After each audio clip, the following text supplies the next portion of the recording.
Hello and welcome back to Factorio Fixit. My name's Negative Root and thank you for joining me. Let's get cracking with this factory. We have a lovely little complex factory by Procrastinator Hilol. I don't know if Hilol is like a name, as in Hilol, or it's a conjunction of two words, hi and lol. Anyway, so we're here, we've got, quite a complicated little factory. There's a lot going on, lots of corners, lots of turns, but as you look at it longer, you see the common themes start to emerge. Notice that we've got basically in situ mining and processing, one-to-one of mining drills to electric furnaces. Now, both this and our one-to-one copper miners both get routed through the factory to a central batching station. This is really cool. I like this a lot.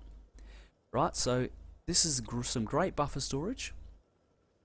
Just need to tidy it up a little bit, I think, to get it working nice. And what happens is basically it all comes out of this and then it goes into these little storage chests, and then from there it will go into the factory. Now you'll notice that he's using a central bus design. You see that these two main arteries travel to both, or the big areas in the factory. Over here we've got our, well, where's our red science? Because that's the most easy to understand. Here it is. So red science, it's coming straight off the main bus. You see direct insertion of gears into red science. And a single red science factory, right, is more than enough to handle everything here. Now what we'll do is we'll just research laser turrets because I think that's what's needed. Now down here you notice that we've got gear wheels, one gear wheel factory running both our inserters and our belts. That's fine. But you'll notice that there's a couple of things I'd like to really do with this factory to hopefully make it a bit better.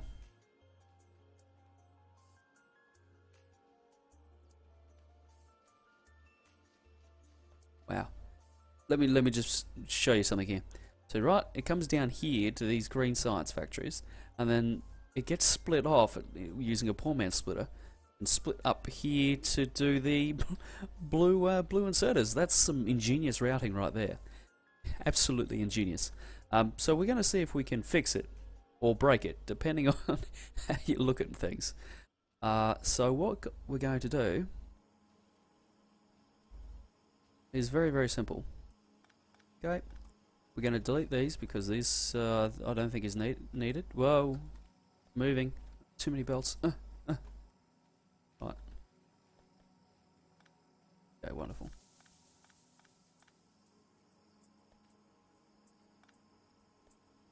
Probably should have just deleted that to start with. Anyway, whatever.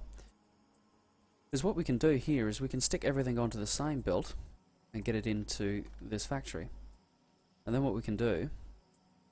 Oh, okay, I see what's happening. Yep, so we're going to straighten all of this out.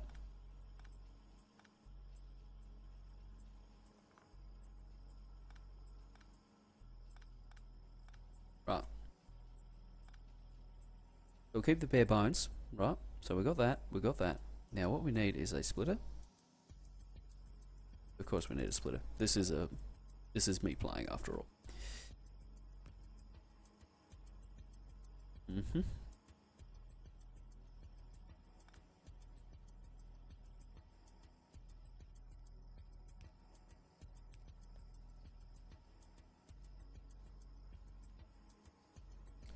Wow.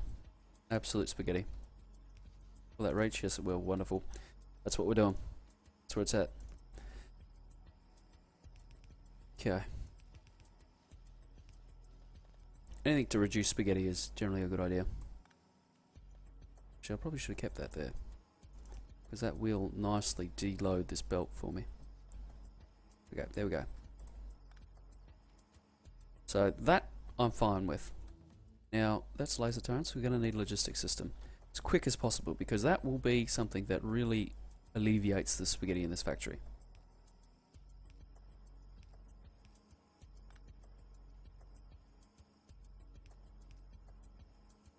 Okay.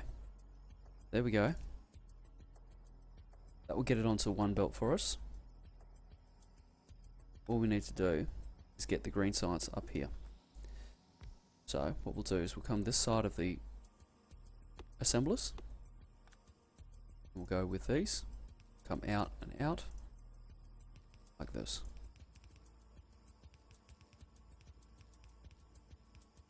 Now the reason I'm changing this is just a little bit easier to understand. Once you've got the one line doing multiple things for you, that really helps. By having two lines, one for each, you kind of run the risk of losing where things are at. Because you can run both things off one line, now to expand this design, all I need to do is knock down some trees and come this way. Very easy, straightforward. And I can do, right, well watch this, right? If I wanted to expand this design, all I would need to do, right, is do something like this. Okay, that sorts out that side of things. Just throws down some power so that these are working. Okay, I can take that away. I'll put down an extra factory.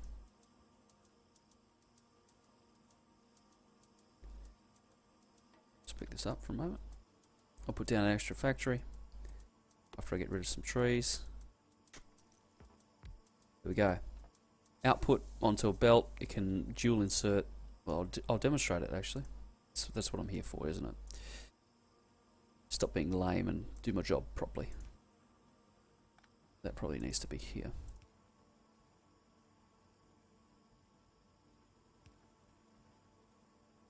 Right, so that will expand the build. Okay, and you can keep going sideways with it. In. Done. So that gets green science, and you'll notice that it's putting it onto the normal thing, and he's splitting it out so each of them get an even amount of science packs. Which I'm okay with. But that's not bad. Right. So that's that. Done. Now we'll just decrease the spaghetti in here a little bit. Okay, so that's that. Now, what we need here is, I think we need a little bit more belt storage, just to give this a bit of a buffer, bit of a cushion, so that things can happen and it'll even itself out. So really simple, really compact, they're done. Okay, suddenly this will hold more circuits, which means that this has less opportunity to go wrong. Which is exactly what we're after. What we'll do is we'll just remove that.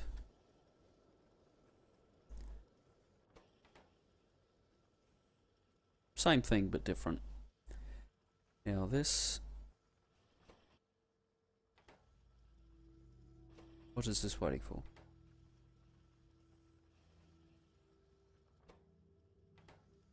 Oh, I see. So this isn't loading iron quick enough, anywhere near quick enough.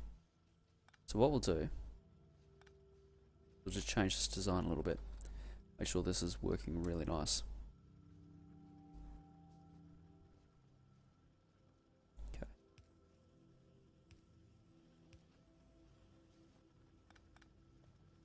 It's going to mean we come this way a little bit further with the belt. That's okay. We can make it work. And there we go. Now this will come here. Go this way.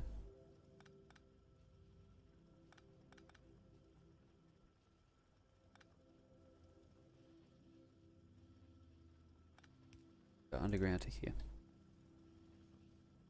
Now this could probably stand at an upgrade in speed. Oh, I was wrong.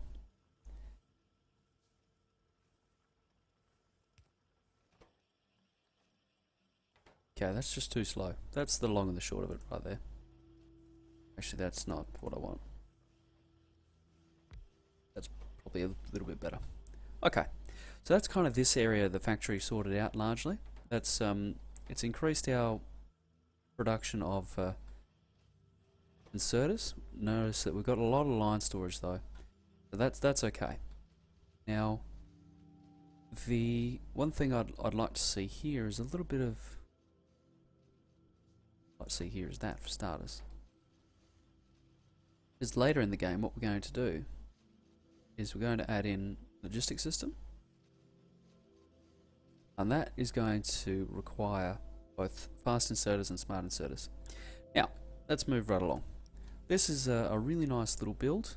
It's yeah, really cool. It's compact. He's using buffer storage again, which is a really nice idea. And yeah, there's nothing really wrong with this at all. Apart from the ratio between these two is wrong. You'll notice that these are waiting a little bit, and these are working flat out. So there's something amiss here. We'll just correct this and get it all working nice. This has got to be, yeah, this is one of my favourite builds to do for green circuits. So let's just get it done. It's only going to take a slight tweak to mend. Now we're going to need a bunch of these.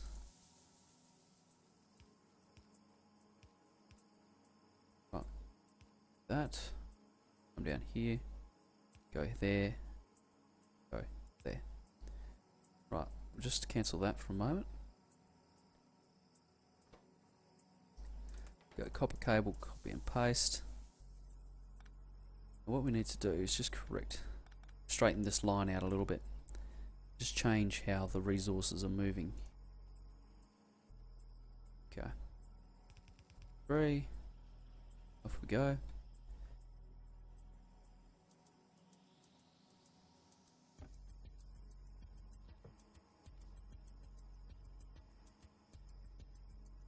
Okay.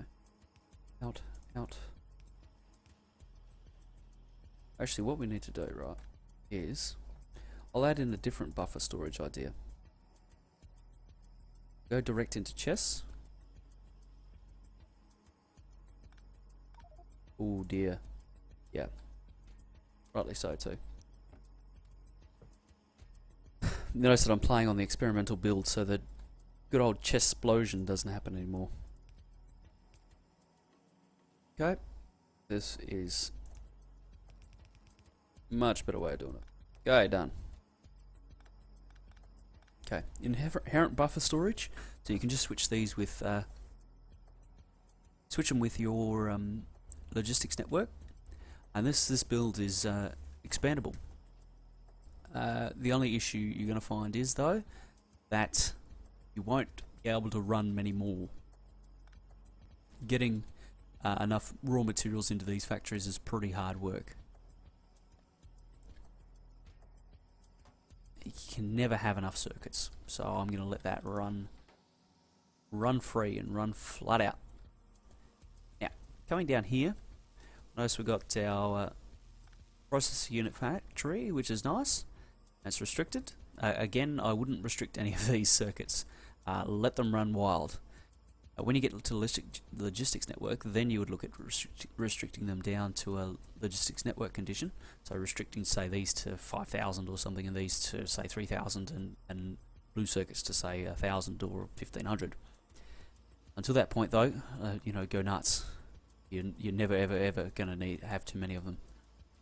You're always going to be needing more circuits, because the modules just take ridiculous volumes of them. Okay. So that's that part of the factory. Now, the other tweaks that I have are just minor things to try and make things flow better. You know, most of these have. You notice that we're starting to counter an issue here.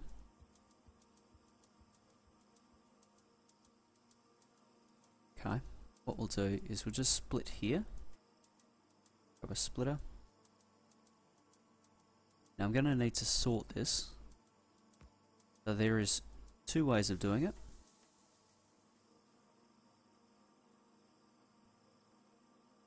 I'm going to go for this way.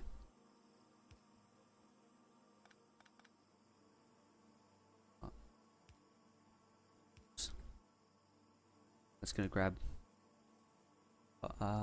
plate. There we go, done. And that'll get this running again.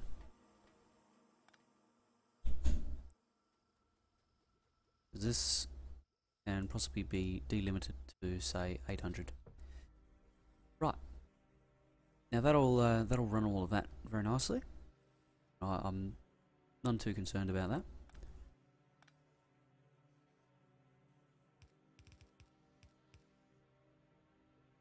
Okay. Again, that up by 1. Okay. See, this is kind of the remnants of an old factory.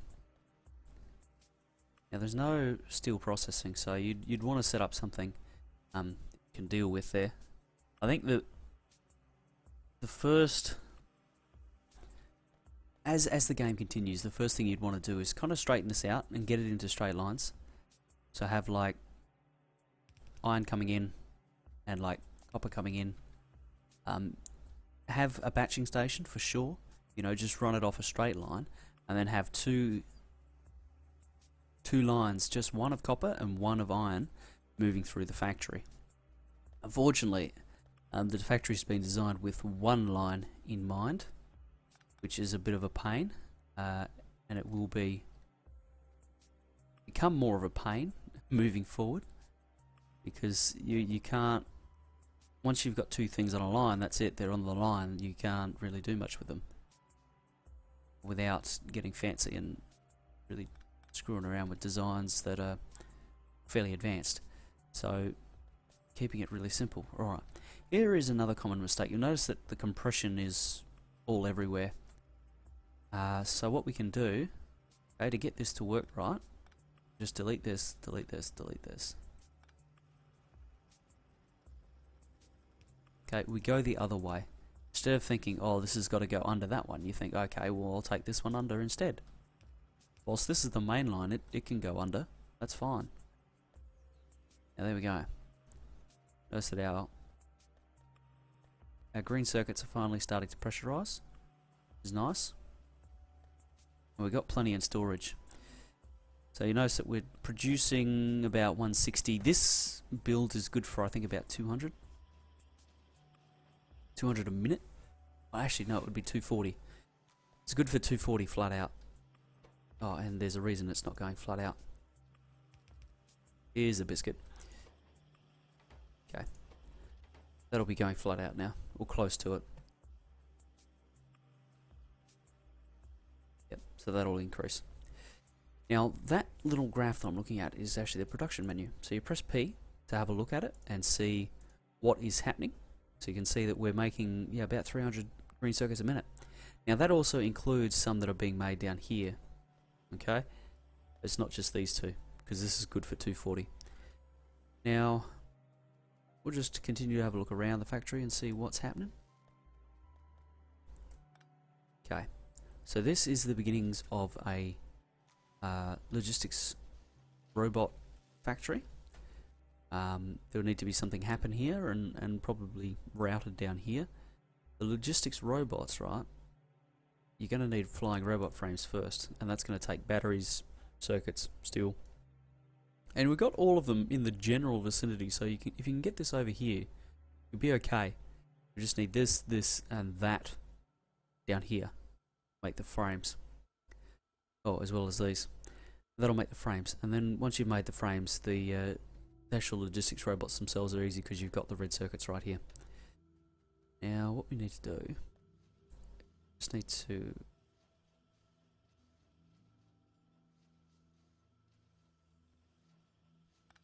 just see if we can help this out a little bit.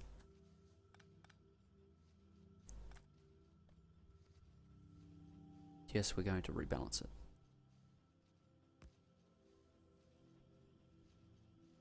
Rebalancing is king. So here is just grab a box quickly. Oops, being moved. Down to conveyor belt. Box quickly. Box out quickly. Go. Bit of buffer storage. It's all really nice. We'll do the same thing with plastic because you never have enough never have enough plastic. Okay, there's already a bit of buffer storage happening, so that's good. Now what we'll do is we'll just rebalance it here.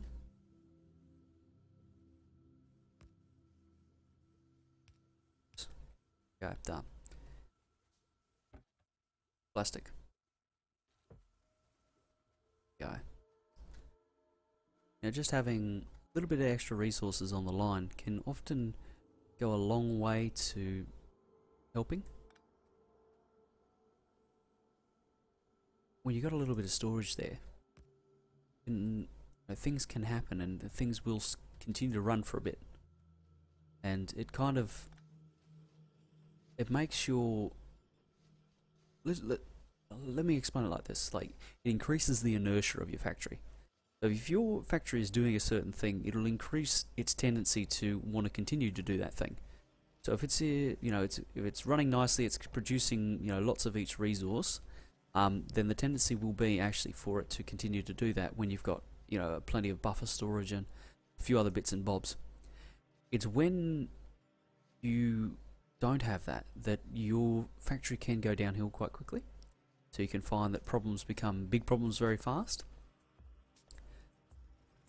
Like, for example, we come back over here, we notice that right now our steel is going okay, or our iron rather is going okay, but it could be quicker. So that that buffer storage gives you time to spot it. Another way of seeing it is actually over here. You'll notice that we're producing 145, 146, and we're consuming 260. Sorry. Okay, we're producing 130 copper, and we're consuming 200. Okay, you can see how the production and the consumption works. So there's a few thoughts for you. My name's been Negative Root. If you would like me to play in your factory, make sure you send it through to me. I'd love to have a crack at it and see if I can be of some assistance. Had a couple of really nice factories lately. This one, Silman, N9103, gave me a really good save that I was really impressed with. It was a good factory. And yeah, we've had a lot of good factories of late, so keen to keep playing. Oh, there's probably one last thing we'll look at, the setup. So we've got advanced oil processing, and we're cracking down into 3 constituents, and then we're cracking from light into petroleum. Now the only other thing I'd do here is crack from heavy into light, so that can crack further into petroleum. That's all I would do different there. See that the oil system is working nice. We probably need to do something there to even out our coal supply, but as logistics robots are coming up, go perfect, and we're going to get solar panels very shortly, and lots of solar panels. I wouldn't really worry too much about getting coal sorted, because if you can make the switch to solar power quick enough, it won't make too much of a difference. So, those be my thoughts. This has been another Factorio Fixit episode. Look forward to seeing you in the next one, where I don't know. I haven't got another one planned yet, so when I see the next save though, it should be interesting. Lots of little tweaks. It's all about the little tweaks and getting it all balanced and working calmly. You see that we've got good storage of each now. Everything's working nice until the next problem arises. But that'll be another episode.